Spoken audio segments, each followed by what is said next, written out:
हमारा क्या है, हम तो फक्कर फकीर हैं, झोला उठाएंगे और चल पड़ेंगे।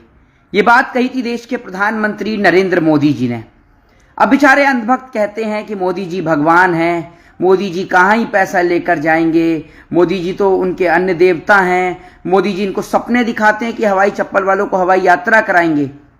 मुझे ये तो नहीं पता कि साल 2014 से अभी 26 तक कितने लोगों की संपत्ति बढ़ी है, आम नागरिक जो हैं, कितने बेचारे नौजवानों को रोजगार मिला है, कितने नौजवानों को व्यवसाय मिला है, ये तो मुझे नहीं पता। लेकिन इतना जरूर पता चल गया है कि देश के प्रधानमंत्री नरेंद्र मोदी जी देश की बिचारी भोली भाली जनता को हिंदू और मुसलमान में उलझाकर किस तरीके से बेवकूफ बना रहे हैं। मुझे तो इन विचारों पर, अंधभक्तों पर कभी कभार तरस भी आता है, और तरस इसलिए आता है क्योंकि गलती इन विचारों की नहीं है। जब इनको स्कूल भेजने की उम्र में मंदिर और मस्जिदों के नाम पर लड़ाया जाएगा, यूनिवर्सिटी के बंद होने पर जब इनको खुशी महसूस होगी, तो इन विचारों की इसमें क्या ही गलती है। जो कभी स्कूल नहीं गए वो शिक्षा का महत्व क्या समझें। बहरहाल आज बात करते हैं एडीआर की रिपोर्ट की। एडीआर की रिपोर्ट निकलकर सामने आई है जिसमें प्रधानमंत्री नरेंद्र मोदी जी की संपत्ति 2014 से लेकर 26 तक कितने गुना बढ़ी है। तो यह मैं आपको बता दूं, प्रधानमंत्री नरेंद्र मोदी जी की संपत्ति में 82% का इजाफा हुआ है, 82% की बढ़ोतरी हुई है। जी हां, आपने बिल्कुल सही सुना, 82% देश के प्रधानमंत्री जी की संपत्ति बढ़ी है, यानी 82%। एक और जहां देश के अंधभक्त कहते हैं कि मोदी जी बेचारे किसके लिए कमाएंगे, ये बेचारे उनसे उम्मीद लगाकर बैठते हैं कि इन्हें कभी तो 15 लाख रुपए मिलेंगे, आखिर कभी तो ये 15 लाख के मालिक बनेंगे। ये इसी उम्मीद में बेचारे बैठे रहते हैं।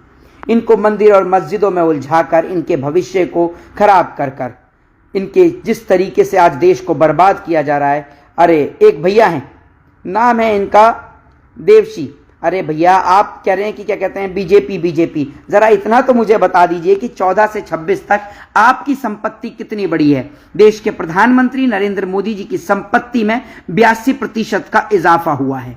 ये बात आपको पता है? देश के प्रधानमंत्री से जब नौजवान रोजगार मांगते हैं तो उनके ऊपर लाठी और डंडे भाजे जाते हैं। देश के नौजवानों को मारा और पीटा जाता है।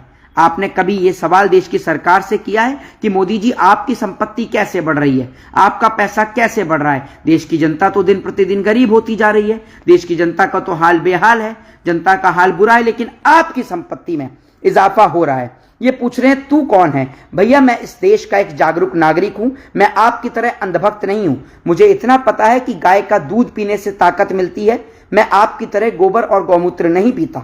मैं खाना खाता हूं, गाय का दूध पीता हूं, गाय का घी खाता हूं, गाय का दही खाता हूं। आपकी तरह नहीं कि किसी दिन अगर गोदी मीडिया ने यह कह दिया कि ये गोबर नहीं, ये च्यवनप्राश है, तो आप उसको खा जाएं। दूसरी बात यह कि एक बार खोल कर देख लीजिए, जनसत्ता को गूगल पढ़ा लिया और जनसत्ता को जाकर खोल कर देखिए, आपको खुद नजर आ जाएगा देश के प्रधानमंत्री जी की संपत्ति में कितने प्रतिशत का इजाफा हुआ है। चिल्लाते रहिए ऐसी बीजेपी, जरा ये तो पूछ लीजिए कि बीजेपी ने आपके बच्चों को कितना रोजगार दिया है। सिर्फ आप जैसे लोगों का इस्तेमाल करके भारतीय जनता पार्टी सत्ता में है, और सबसे ज्यादा तकलीफ का सामना आज देश के आम नागरिक को करना पड़ रहा है, जो रोटी कमाकर अपने परिवार का पालन पोषण करता था। आज उसको इतनी समस्या का सामना करना पड़ रहा है कि अपने बच्चों को पढ़ा नहीं सकता, अपने बच्चों को अच्छी शिक्षा नहीं दे सकता, सिर्फ आप जैसे लोगों के चक्कर में। आप जैसे लोगों की सोच इतनी घटिया हो गई है कि आप जैसे लोग हिंदू और मुसलमान में इतने व्यस्त हो गए हैं, इतने बेवकूफ हो गए हैं कि आप जैसे लोगों को देश की बिगड़ती हालात नजर नहीं आती। अब आपको एडीआर की पूरी रिपोर्ट बता देता हूं। पहली ये एडीआर की रिपोर्ट के मुताबिक प्रधानमंत्री नरेंद्र मोदी जी की संपत्ति का पूरा ब्यौरा दिया गया है, जिसमें बताया गया है कि प्रधानमंत्री नरेंद्र मोदी जी की 2014 में जो टोटल संपत्ति थी वो थी 16.59 करोड़। जी हां, 16.59 CR ये प्रधानमंत्री नरेंद्र मोदी जी की 2014 में थी, जो 2019 में बढ़कर 25.13 करोड़ पहुंच गई। यानी 14 में भी बढ़ी, 19 में भी बढ़ी। 2024 में प्रधानमंत्री जी की संपत्ति बढ़कर 30 करोड़ पहुंच जाती है, यानी इस संपत्ति में 82% का इजाफा हो जाता है। जी हां, आपने नहीं सुना तो आप एक बार और सुन लीजिए। और मेरे भाई जो अंधभक्त हैं, जो लिख रहे हैं कि आएगी तो बीजेपी, भैया आप लोगों को एक बार और सुना देता हूं। एडीआर की रिपोर्ट के मुताबिक साल 2014 के अंदर प्रधानमंत्री नरेंद्र मोदी जी पर 16.59 करोड़ रुपए की संपत्ति थी। जो 2019 में बढ़कर 25.13 करोड़ पहुंच गई और 2024 में यह बढ़कर 30.20 करोड़ रुपए हो गई। अब आप सोच लीजिए, यानी सीधे सीधे इसमें 82% का इजाफा हुआ है। और आप लोग मंदिरों पर चढ़ते रहिए, मस्जिदों पर चढ़ते रहिए, हिंदू मुसलमान करते रहिए और देश को इसी तरीके से बर्बाद करते रहिए। क्या आप जो बीजेपी के बारे में लिख रहे हैं, मैं आपसे पूछना चाहता हूं कि क्या 14 से लेकर 24 तक आपके बच्चों को बेहतर रोजगार मिला? आपके बच्चों को बेहतर शिक्षा मिली? क्या आप लोगों ने अपने व्यवसाय को खोया या नहीं खोया? मैं जितने भी लोगों को जानता हूं, सब लोग, जीएसटी हो, नोटबंदी हो, चाहे देश में फिर कोरोना का काल हो, हर एक व्यक्ति परेशान रहा, हर एक व्यक्ति के व्यवसाय पर असर पड़ा। लेकिन बड़े गजब की बात है कि 14 से 24 तक जब इस एडीआर की रिपोर्ट निकलकर सामने आती है तो एडीआर की रिपोर्ट में यही आता है कि प्रधानमंत्री की संपत्ति में 82% का इजाफा हुआ है। मतलब जहां देश की गरीब जनता महंगाई बेरोजगारी से तड़प रही है, महंगाई बेरोजगारी से परेशान हो रही है, वहीं देश के प्रधानमंत्री की संपत्ति में 82% का इजाफा हो जाता है। वहीं दूसरी ओर अंडर 19 में बांग्लादेश के साथ भारत का मैच खेला जाएगा। एक और शाहरुख खान को आतंकवादी, देशद्रोही कहने वाले लोग अब अपने मुंह पर ताला लगा लेंगे। अब उनकी जबान से आवाज भी नहीं निकलेगी, क्योंकि क्या कर सकते हैं, क्या कर सकते हैं? मोदी जी के खिलाफ तो ये लोग बेचारे बोल नहीं सकते। इनकी हालत इस तरीके से खराब है कि जिस तरीके से भाड़े के किराए के मजदूर जो होते हैं ना, वो भी बेचारे अपना काम करके सुबह 8 बजे 9 बजे आकर शाम को 5 बजे तक अपने घर पहुंच जाते हैं। लेकिन इन बेचारों की जिंदगी तो इतनी खराब है कि रात को सोते हुए भी, नींद में भी इन्हें यही ख्याल आता होगा कि सुबह कल कौन सी मस्जिद पर चढ़ना है। इन बेचारों की स्थिति इस देश में इतनी बद से बदतर हो गई है कि मुझे अब इन पर तरस आने लगा है। तरस इसलिए आने लगा है कि ये बेचारे 24 घंटे हिंदू मुसलमान, मंदिर मस्जिद और कुछ नहीं मिलेगा तो गाय माता के नाम पर, गऊ के नाम पर अपनी राजनीति को चमकाने की कोशिश करते हैं। सोशल मीडिया पर आकर व्यूज लेकर अपने पैसे और अपने घर को चलाने की कोशिश करते हैं। भैया, मैं आपको बताना चाहता हूं कि जिन गौ माता की आप बात करते हैं ना, वो हमारी भी गौ माता है। इस देश के अंदर तमाम जितने भी मेरे सनातनी भाई हैं, सबकी वो माता हैं। लेकिन मुझे इतना तो आप बता दीजिए कि आप एक बार भी आपने प्रधानमंत्री को लेटर लिखा कि आप गाय को राष्ट्रीय पशु घोषित कर दीजिए? जितना हंगामा आप सड़क पर गाय माता को लेकर आम जनता के साथ करते हैं, अगर उतने ही सवाल आपने प्रधानमंत्री से कर लिए होते तो गाय को अब तक राष्ट्रीय पशु घोषित कर दिया गया था।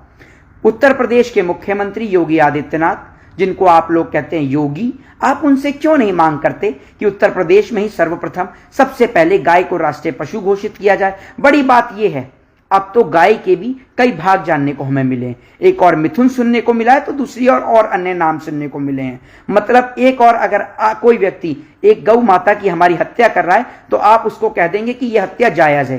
कितने बेशर्म आप लोग हैं। गाय इस देश के अंदर दूध के लिए, घी के लिए बनी है।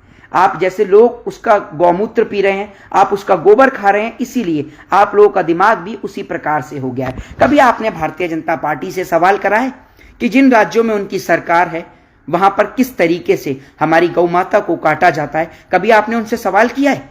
आपने कभी यह कहा कि प्रधानमंत्री क्यों आखिर गाय को राष्ट्रीय पशु घोषित नहीं करते? बेफजूल में, बिना बात 24 घंटे देश में हिंदू मुस्लिम आप लोग करते हैं। आज आप लोग सवाल करेंगे, आज आप लोग सवाल करेंगे भारतीय जनता पार्टी से?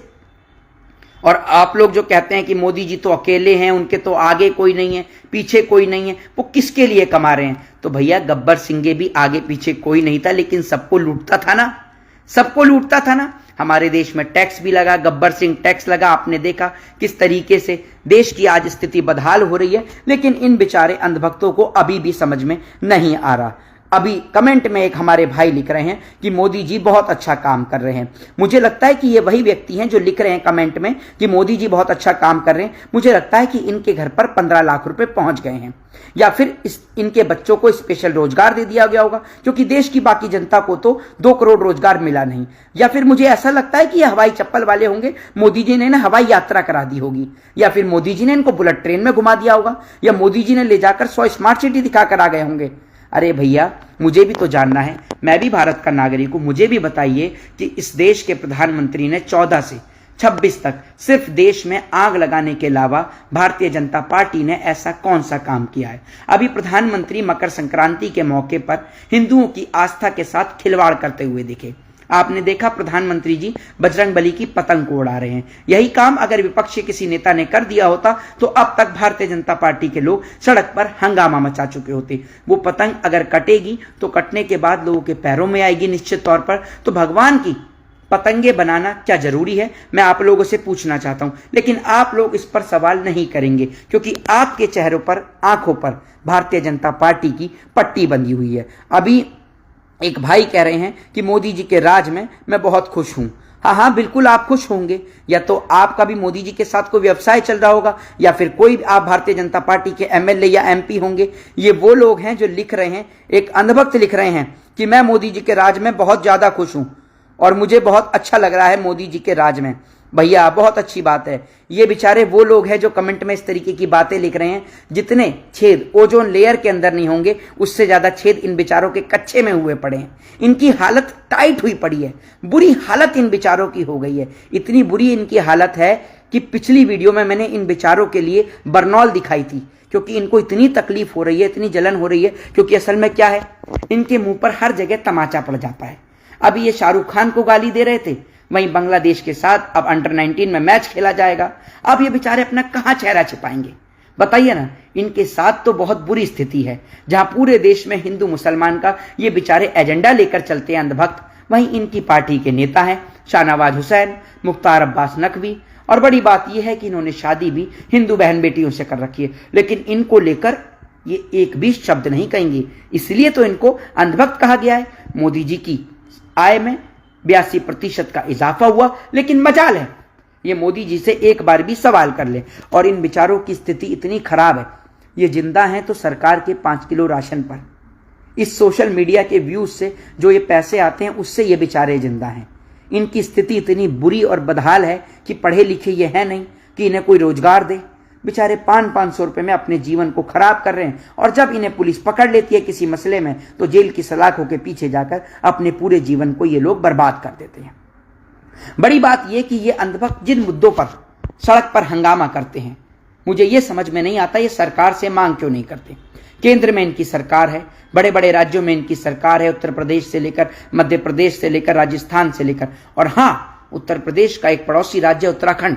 उत्तर प्रदेश से मुझे याद आया उत्तराखंड में जहां बीजेपी की सरकार है, पुष्कर सिंह धामी वहां के मुख्यमंत्री हैं। एक बेटी को लेकर किस तरीके से वहां का मामला उठाया जा रहा है, आपको शर्म नहीं आती? अपने आप को आप हिंदू बताते हैं, क्या अंकिता भंडारी हिंदू नहीं है? आपने उसके लिए आवाज क्यों नहीं उठाई? सिर्फ इसलिए कि उसके अंदर बीजेपी नेता का नाम आ रहा है? आपको शर्म आनी चाहिए। अगर आप अपने आप को हिंदू बोलते हैं और वाकई में अगर आप असली हिंदुओं के रक्षक हैं तो मेरा आप लोगों से निवेदन है, मेरा आप लोगों से दोनों हाथ जोड़कर निवेदन है, मैं आपसे निवेदन करता हूं कि आप लोग जाएं और बहन अंकिता भंडारी के इंसाफ की आवाज को उठाएं। एक व्यक्ति गाली दे रहे हैं, वाह, इनका नाम है बाबा बुलडोजर वाले। वाह भाई वाह, मुख्यमंत्री के नाम से आईडी बना रहे हैं जनाब और गाली दे रहे हैं, मां की गाली दे रहे हैं। मैं पूछना चाहता हूं, पूछना क्या, आपके तो संस्कार साफ झलक रहे हैं। क्या आपने यही सीखा है अपने माता पिता से कि किसी व्यक्ति को गाली दो, जिस व्यक्ति को इतनी शर्म नहीं, इतनी उसको अकल नहीं कि एक व्यक्ति जो, मैं उन्हीं के धर्म से आता हूं, मैं हिंदू हूं, मैं जात पात में धर्म मजहब में कोई अंतर नहीं करता और मैं गर्व से कहता हूं I proud to be Indian, मैं भारतीय हूं। इनको इतनी शर्म आनी चाहिए कि बाबा बुलडोजर के नाम से आईडी बना रखी है और गाली लिख रहे हैं। क्या घर के अंदर भी इसी तरीके से गाली लिखते हैं? और ये जो आप गालियां लिख रहे हैं ना, ये गालियां आप इसलिए लिख रहे हैं क्योंकि आपके पास मेरे सवालों का जवाब नहीं है। वरना आप मुझे बताइए कि मोदी जी की आय में 82% का इजाफा हुआ, उसको लेकर आप क्या कहेंगे? एक भाई कह रहे हैं योगी बाबा भी पहले गुंडे थे। बिल्कुल, सदन में आपने उनको देखा किस तरीके से विधानसभा में रोते हुए कि मेरे ऊपर झूठे मुकदमे लगाए जा रहे हैं। और आज आपकी सरकार के राज में जो बेगुनाह लोगों को फंसाया जा रहा है, उसके लिए आप क्या कहेंगे? उसके लिए आप कुछ बोलेंगे? बड़ी बात यह है कि उत्तर प्रदेश के अंदर लगातार उत्तर प्रदेश के मुख्यमंत्री जो लगातार महंगाई बेरोजगारी पर अपनी आवाज को उठा रहे हैं, चाहे विपक्ष के नेता राहुल गांधी हो, चाहे समाजवादी पार्टी के नेता अखिलेश यादव हो, जिस तरीके से आज जनता की आवाज को उठा रहे हैं वो पूरा देश देख रहा है। एक बात, अरे बहुत एक भाई हैं जो लिख रहे हैं कि भाई मोदी जी के राज में मेरे को बहुत अच्छा लग रहा है और मैं चाहता हूं कि मोदी जी रहें। भैया यही बताना चाहता हूं कि ये जो अंदर पहना ओजोन लेयर से भी ज्यादा छेद का जो आपने कच्छा पहना है ना, मोदी जी इस कच्छे को भी उतरवा देंगे। इसीलिए आपसे निवेदन कर रहा हूं, देश की हकीकत से रूबरू हुइए। देश में क्या हकीकत है उससे रूबरू हुइए। मंदिर मस्जिद से, हिंदू और मुसलमान करने से देश नहीं चलता। देश चलता है वर्क से, देश चलता है मशीनरी से, देश चलता है टेक्नोलॉजी से, देश चलता है पैसे से, और देश चलता है एकता से। आज देश की क्या स्थिति है वो पूरा देश देख रहा है। अच्छे लोग जिनके पास पैसा है वो देश को छोड़कर जा रहे हैं, लोग देश की नागरिकता को छोड़ रहे हैं। ये आपको नजर नहीं आ रहा? बस हर जगह मोदी मोदी मोदी। एक भाई बोल रहे हैं कि ये जय श्री राम के खिलाफ है। अरे भैया, आप राम के बारे में जानते हैं? चलिए रामचरितमानस की एक चौपाई सुना दीजिए, मान जाऊंगा आपके ज्ञान को। है आप राम की बात करते हैं? राम के राज में जरा बताइए किस बेटी के साथ बलात्कार हुआ? आप राम की बात करते हैं? वो राम जिन्होंने अपनी सौतेली मां के कहने पर 14 वर्ष का वनवास स्वीकार कर लिया। आज आप ये देखिए कि हमारी माएं किस तरीके से उत्तराखंड में इंसाफ की गुहार लगा रही हैं। शर्म नहीं आती आपको? है और अपने आप को कहते हैं कि मोदी जी का भक्त। आप अंधभक्त हैं और आपकी स्थिति इतनी बुरी है। आप लोग इस देश की बर्बादी का सबसे बड़ा कारण है। अरे आप लोगों को पता है इस देश के अंदर महारानी लक्ष्मीबाई, जी हां, वीरांगना महारानी लक्ष्मीबाई, उनका अंतिम संस्कार किसने किया था? नवाब अली बहादुर शाह ने। पता भी नहीं होगी आप लोगों को। आप लोग तो अंधभक्ति में इतना चूर हैं। एक ऐसे इस देश के स्वतंत्रता सेनानी जिनका नाम अशफाक उल्लाह खां और राम प्रसाद बिस्मिल की दोस्ती के बारे में पढ़ के देखिए। और ये जितने अंधभक्त हैं ना, ये जो गालियां दे रहे हैं, इन जैसे गिने चुने अंधभक्तों की वजह से ही ये देश गुलाम हुआ था। बच्चे बच्चे को पता है कि अंग्रेजों ने हमारे ऊपर राज कैसे किया। डिवाइड एंड रूल, फूट डालो शासन करो की नीति को उन्होंने अपनाया और वही करके उन्होंने हमारे ऊपर शासन किया। वही काम आज मोदी सरकार कर रही है। हिंदू को मुसलमान से, मुसलमान को हिंदू से लड़ा रही है। और उसके बाद भी ये बेचारे अंधभक्त इतने बेवकूफ हैं कि ये इस चीज को नहीं समझ रहे। बेचारा गरीब नौजवान अपने बच्चों को पढ़ा रहा है, उनको रोजगार की कोशिश कर रहा है, उनको रोजगार नहीं मिल रहा, उनकी स्थिति इतनी खराब है। और वहीं प्रधानमंत्री की आय में 82% का इजाफा हो जाता है और अंधभक्त कहते हैं मोदी राज में सब चंगा सी।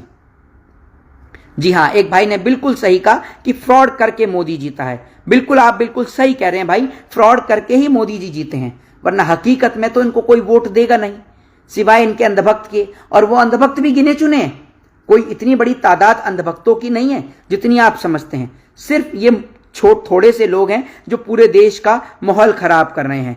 जी बिल्कुल, आपने सही बात कही। बिल्कुल शिव भाई, आपने बिल्कुल सही बात कही कि चोरी करके ये लोग जीते हैं। बिल्कुल, आप बिल्कुल सही बात कह रहे हैं। मैं आपको एक बात बता दूं, आपको और हम सबको मिलकर ही इस देश के अंदर अब आवाज उठानी पड़ेगी। हम लोग नहीं बोलेंगे तो कौन बोलेगा? ये लोग तो अंधभक्ति में चूर हैं। अंधभक्ति का नशा इन्होंने ऐसा कर रखा है कि इनको समझ ही नहीं आता। अगर किसी दिन, वाक्य में मैं आपको बता रहा हूं, मैं झूठ नहीं बोल रहा, अगर किसी दिन गोदी मीडिया ये कह दे कि भैया ये गोबर नहीं, ये च्यवनप्राश, इसको खा जाओ, खा भी रहे हैं भाई, खा क्या जाओ, खा भी रहे हैं, सोशल मीडिया पे वीडियोस डाल रहे हैं, गोबर को खा रहे हैं। अरे गाय का दूध पीजिए, आपका दिमाग बढ़ेगा। गाय का घी खाइए। और आप जब गाय की बात करते हैं, आप देखिए किस तरीके से गौ माता पे जुल्म हो रहा है। आपने देखा कि उनका दूध मशीनरी से निकाला जा रहा है, थन पे उनके मशीन को लगा के दूध निकाला जा रहा है, तब तो आप नहीं बोलते, तब तो आपकी जबानों पर ताले लग जाते हैं। और सरकार से मांग करिए ना, क्यों हिंदू मुसलमान करते हैं इस चीज में? सरकार से मांग करिए कि गाय को राष्ट्रीय पशु घोषित कर दें। क्यों नहीं करते आप लोग? घोषित करवाइए ना, घोषित। आपकी सरकार है, मोदी जी से डिमांड रखिए, योगी जी से डिमांड रखिए, वो आप नहीं करेंगे क्योंकि आप लोगों को देश में हिंदू मुसलमान करना है और देश को बर्बाद करना है। आप लोगों की क्या राय है, क्या प्रतिक्रिया है? अपनी प्रतिक्रिया जरूर दें। भारत के किस राज्य से आप इस वीडियो को देख रहे हैं ये भी मुझे जरूर बताएं और वीडियो अपने अंधभक्त मित्र तक जरूर पहुंचाएं। जय हिंद, जय संविधान।